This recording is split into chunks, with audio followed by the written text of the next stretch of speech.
Hello and welcome to EWTN Pro-Life Weekly, your weekly dose of the top pro-life news and issues, all from a Catholic perspective.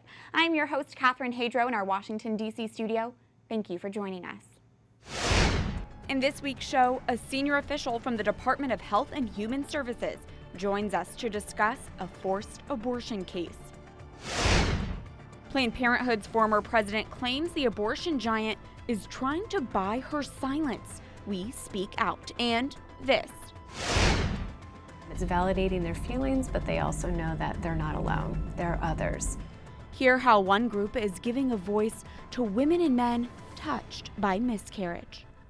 But first, our top story, the White House is calling for a full and thorough investigation after Illinois police discover over 2,000 medically preserved baby remains on the property of an abortionist who died this month. Abortionist Ulrich Klopfer's family contacted the coroner's office last week about possible baby remains at his home and to request proper removal. Upon arriving, authorities found 2,246 preserved baby remains on the property of the abortionist who died in early September. Klopfer was considered Indiana's biggest abortionist, with thousands of abortions committed in multiple Indiana counties over several decades. The state revoked Klopfer's clinic license in 2015. 4 Indiana lawmakers are demanding an investigation into the other abortion clinics where Klopfer worked, and Vice President Mike Pence, a former governor of Indiana, tweeted Klopfer's actions, quote, should be fully and thoroughly investigated. Indiana's Attorney General said he will work with his Illinois counterpart to investigate what he called, quote, the grisly discovery. Senator Mike Braun of Indiana joins us now from Capitol Hill. Senator Ulrich Klopfer was considered Indiana's biggest abortionist. What do you make of this horrific discovery at his home? Well, when you hear news like that, it's always horrific.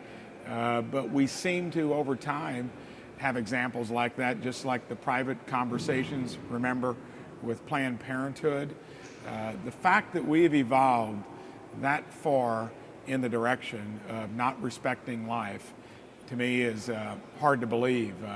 I was on the floor when Ben Sasse introduced the anti-infanticide bill and was curious to see what Democrat would come forward to object to it. Didn't plan to speak that evening. It was my maiden speech because it appalled me that we had come to that. So, sad thing that it takes discoveries like this to actually push back on abortion in general. But I do have optimism that millennials view this issue differently, and I believe the courts will weigh in here sooner rather than later at a high level to start to change the dynamic. The White House has called for a full investigation, and your fellow Indiana lawmaker, Representative Jackie Walorski, has called for state and federal authorities to conduct a full investigation into this case. Do you agree with that call? I agree 100%. I think the governor has weighed in as well. It's sad that something like this crops up. When it does, treat it seriously, and it needs a full investigation, yes. Ulrich Klopfer was a South Bend abortionist. What action, then, would you like to see from South Bend Mayor and Democratic presidential candidate Pete Buttigieg on this? You know, ironically, Mayor Pete, in the short time he's been out there running for president, has had many issues crop up within his own city.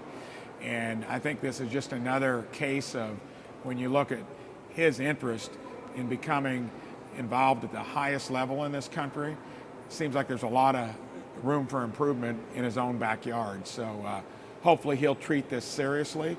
We know where he stands on the issue generally, but this is different. I'm anxious to see how he responds. I want to turn now to another story involving pro-life social media and censorship. Last week, you, along with Senators Josh Hawley, Ted Cruz, and Kevin Cramer, sent a letter to Facebook CEO Mark Zuckerberg condemning the social media site for marking 2 videos by the pro-life group Live Action and its president, Lila Rose, as false. The video stated it's never medically necessary to get an abortion, and Facebook marked them as false. Senator Braun, what have you heard back from Facebook since sending your letter? Nothing that I'm aware of. And when the largest media platform out there responds like that, when you are censoring and doing it blatantly, to me, it shows why we need to look at Facebook, Google, and a lot of the other media companies that basically have no competition, not only on the ability to censor and weigh in with their own political views, also on the economics of it. I'm a free market person that believes in transparency and competition, meaning there are going to be many players in a sector. So I think this is a good indication of why we need to do it for the reason we're talking about here, but also the economics. Antitrust, the Department of Justice have got to look at these industries and media that only have one player. That's not the way free enterprise works. All kinds of bad things can occur. So, Senator, what action do you want to see be taken to ensure pro-life social media pages are protected? And how much federal oversight do you think that would warrant? Well, I think, first of all, there's going to be some legislation that comes out of it due to this. It'll be interesting to see which court comes in and tries to thwart it. And then hopefully, if that occurs, we get the Supreme Court involved. This is an issue so big that the Supreme Court needs to weigh in on it eventually. And we may need to push the envelope by getting the Department of Justice involved, as well as antitrust, when it comes to the fact that we cannot have companies that control such a large segment of one industry have no competition. Good things never come from that. Generally, stuff like this does. Senator Mike Braun of Indiana, thank you for your time. You're welcome. Joining us in studio is Mallory Quigley, the Vice President of Communications for the Susan B. Anthony List. And Skyping in from Los Angeles, California is Lila Rose, the President of Live Action. Thank you both for being here. First, I want to get both of your reactions to this discovery of the baby remains at the abortionist Klopfer's home. Mallory, it has drawn comparisons to the notorious late-term abortionist Kermit Gosnell.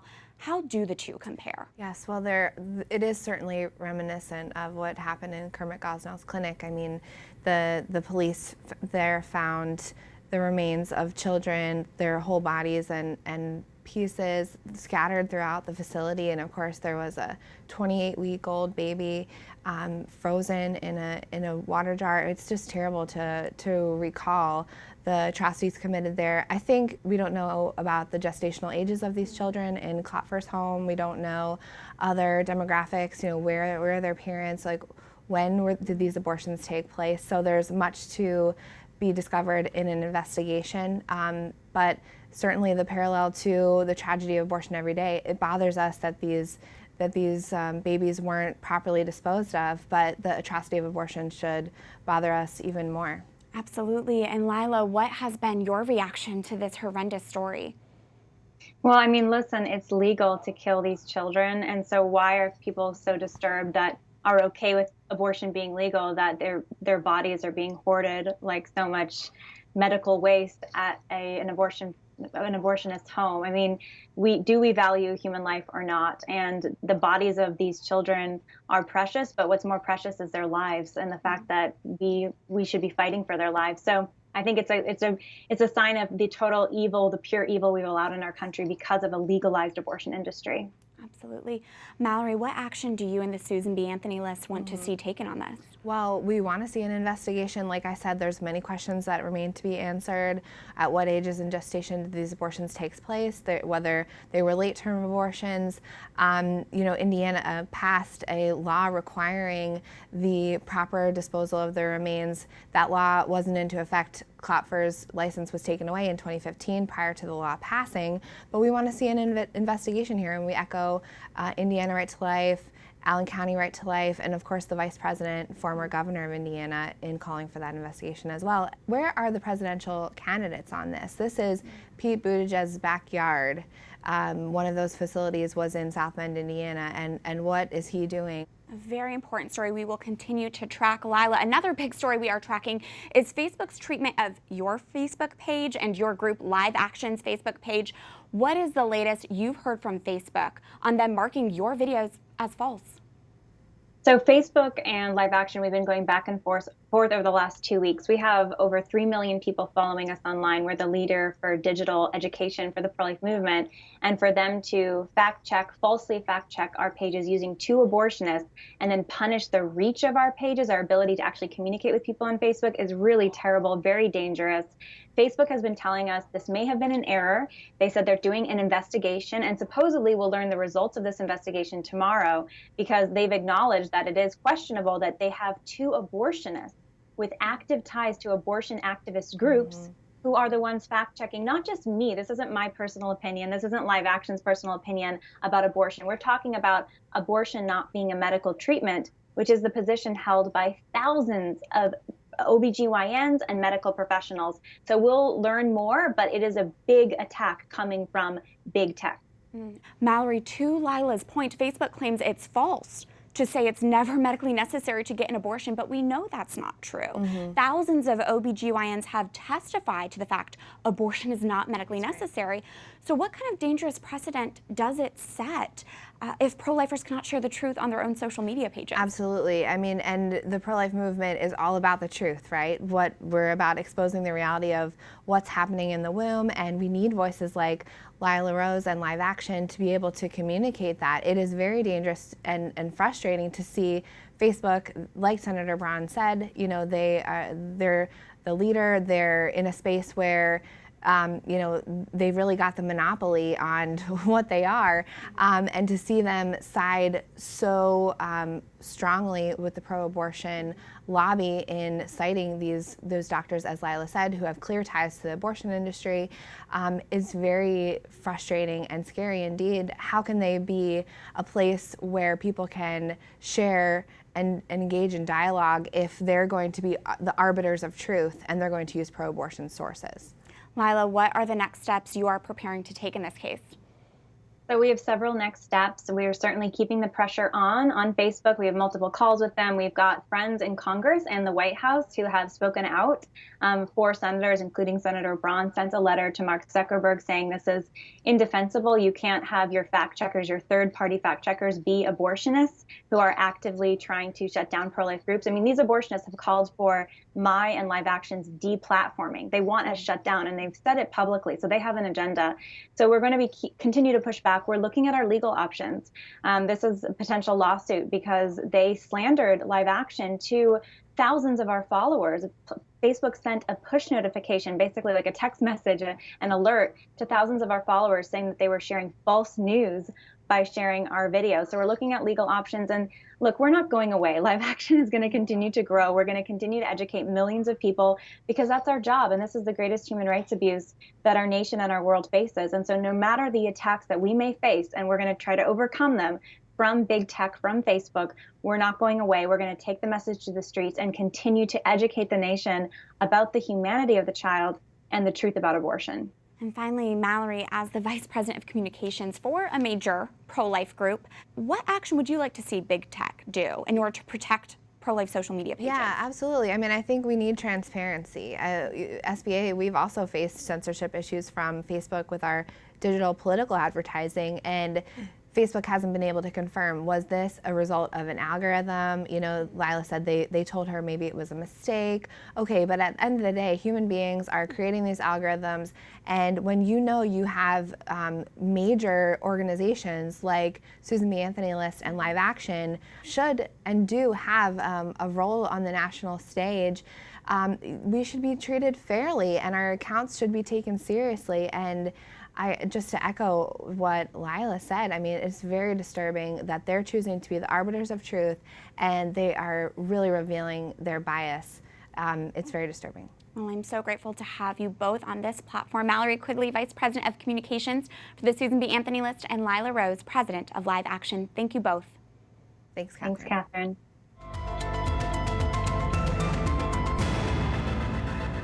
As we've reported, 4 U.S. senators have written to Facebook CEO Mark Zuckerberg about the pro-life group Live Action's allegations it's being unfairly labeled as false news by the social media network. The senators have asked Facebook for transparency about its fact-checking process in an effort to combat censorship. It is so important pro-life leaders and groups have the freedom to speak the truth on life online. And that brings us to this week's call to action. Go to ProLifeWeekly.com to tell big tech, stop censoring pro-life Americans. When you get to our website, ProLifeWeekly.com, you will be able to type in your information to add your name to our petition. From live actions videos being marked as false to a number of pro-life groups not being able to run social media ads, we want the major social media groups to know pro-lifers are watching and demand fair treatment online. Make sure you sign our petition to send a message to big tech by going to ProLifeWeekly.com. Again, that is ProLifeWeekly.com. Turning now to our next story, the Department of Health and Human Services is investigating a major university medical center after a Catholic nurse claims she was forced to participate in an abortion against her conscience. HHS's Office for Civil Rights issued a notice of violation to the University of Vermont Medical Center last month because of this reported incident. The medical center could lose some federal funding if it does not make its policies comply within 30 days of the notice. The University of Vermont Medical Center denies the allegations. Joining us in our D.C. studio is Justin Butterfield, a senior advisor at the Department of Health and Human Services. Justin, welcome to the show. Thank you for having me. Absolutely. From HHS's perspective, how significant is this case? You know, this is a significant case. The University of Vermont Medical Center compelled a nurse to participate in an abortion that she had a strong religious conviction was wrong. And when you see hospitals, when you see doctors who are forced to do things that violate their deepest convictions, often the convictions that got them interested in medicine in the first place, what you're doing is you're driving them out of the healthcare field. And so we at the Department of Health and Human Services in the Office for Civil Rights are committed to enforcing laws, federal protections that Congress has enacted over decades to protect people just like this nurse in Vermont so that they don't have to deal with, do I have to choose between helping people through my medical career and violating my deepest convictions? And Justin, can you clarify what is the federal law when it comes to medical professionals and conscience protections? So there are several laws. Congress has enacted numerous laws over decades that provide conscience protections to healthcare professionals. In this case, the law that the Office for Civil Rights found the University of Vermont Medical Center violated is called the Church Amendments. And the specific provision of the Church Amendments that we found that they violated protects healthcare professionals from being coerced to perform or participate in abortions and sterilizations. And we found that the University of Vermont Medical Center both required a nurse to participate in an abortion against her religious and moral convictions, and that they have a policy that doesn't provide protections that the law requires. Has HHS heard from the University of Vermont Medical Center on whether they've adapted their policies? Are they still at risk of losing their federal dollars? Not yet. So if we don't hear from them and they don't come into line with what the law requires, then we will refer it to other divisions within HHS and start that process. Can you speak to whether or not this is an isolated case? Have you seen this before? Well, we've seen it before in the case of Kathy DiCarlo, who was a nurse in New York who was required to participate in an abortion that she had a moral and religious objection to. And while I can't talk about open investigations, I can say that in the previous administration, the 8 years of the previous administration, we had about 1.25 complaints per year.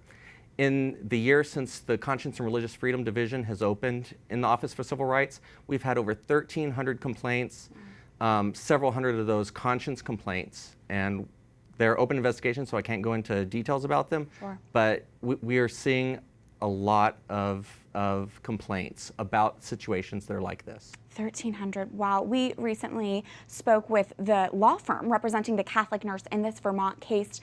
Take a listen to what the American Center for Law and Justice told us. For the first time, an administration responded to our complaint, did a one-year investigation of the University of Vermont Medical Center, found that not only was our client's conscience rights and thus the federal law violated, but so were 4 other additional nurses and medical professionals. And it's now HHS has given the hospital 30 days to change their policies, or they will not be eligible for federal funding. Justin, can you speak to the role of the Office for Civil Rights and the new Conscience and Religious Freedom Division? Is this unprecedented action from HHS? Yeah, it really is the degree to which we're protecting and enforcing these conscience protections for healthcare professionals. And you know, President Trump from the Rose Garden said, we're going to vigorously enforce the federal law protections for religious freedom, and we're fulfilling that promise. The Conscience and Religious Freedom Division in the Office for Civil Rights at HHS is dedicated to ensuring that Americans' fundamental rights to conscience and religious freedom are protected, that we are not driving people out of the healthcare field, that we are not trampling over people because of their religious beliefs, but that we are bringing those civil rights into parity with other civil rights, and we're enforcing the full spectrum of civil rights. Justin Butterfield, Senior Advisor for the Department of Health and Human Services, thank you for coming on to the show. Thank you for having me. Thank you. When we come back, for them to recognize that it is likely that they're going to grieve very differently, but they're both still grieving. if you've been touched by miscarriage in your life, there is healing for you. We introduce you to a group sharing that message of hope. Stay tuned as EWTN Pro-Life Weekly continues after this break.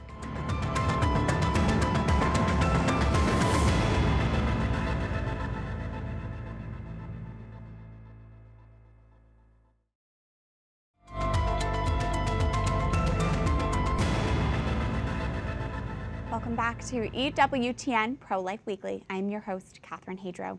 Planned Parenthood was publicly at odds with their former president in a move that spotlights the organization's hypocrisy. That is this week's Speak Out segment. According to the New York Times, Dr. Lila Wen accused Planned Parenthood of withholding her departure payout and her family's health insurance unless she signed a non-disclosure agreement. Wen referred to it as ransom and accused the organization of trying to buy her silence. You may remember Wen was fired from Planned Parenthood this summer following a secret meeting and after she publicly shared her recent miscarriage. She was reportedly fired for not prioritizing abortion enough. But then an update this week, Wen posted on Twitter, "I am relieved that the dispute with Planned Parenthood has been resolved, and I will not comment any further on this private employment matter." All of this negotiation came amidst another announcement. Dr. Wen is pregnant again, praise God. And while corporations are free to negotiate exit agreements with staff, it would seem an organization which claims to protect women's health care would want to protect a woman's health care, particularly a pregnant woman.